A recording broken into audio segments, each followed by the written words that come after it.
Hello అండి. మీకైతే ఇప్పుడు బ్లౌజ్ మోడల్ చూపిస్తున్నాను చూడండి. ఈ మోడల్ వచ్చేసి ప్యాచ్ వర్క్ అనమాట. ఫస్ట్ నెక్, షోల్డరు మొత్తం నార్మల్‌గా కట్ చేసుకుంటామండి. కట్ చేసినాక షోల్డర్ ఎంతొచ్చిందో దానిలో షోల్డర్ ఉంటది కదండీ! ఆ షోల్డర్ వెడల్పున 2 ఇంచెస్ వరకు క్లాత్ తీసేసి, ఆ క్లాత్‌కేమొచ్చి శారీలో వచ్చిన క్లాత్‌ని జాయిన్ చేసి, అలాగే బక్రమ్ జాయిన్ చేసేసి, అప్పుడు బ్యాక్ పార్ట్‌కి మనమైతే ఇది అటాచ్ చేయాలండి. దీని మీద డిజైన్ అనేది ఈ సమోసా మోడల్‌లోనే ఇచ్చేసుకోవచ్చు. మనకి ఏ విధంగా కావాలంటే ఆ విధంగా జాయింట్ అనేది చేసేసుకోవచ్చండి.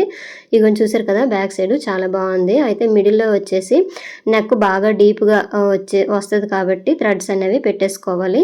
అలాగే ఇది ప్యాచ్ వర్క్ అనమాట. ఈ ప్యాచ్ వర్క్ అనేది ముందుగానే ఈ ప్యాచ్ వర్క్ వచ్చేసి మనకి ఎంత వెడల్పు కావాలో అంతవరకు ముందుగానే కుట్టేసుకోవాలండి. కుట్టేసి దాన్ని బ్యాక్ పార్ట్‌కి అనేది జాయిన్ చేయాలి. తర్వాత వచ్చేసి ఇగోండి ఫ్రంట్ వైపు చూపిస్తాను.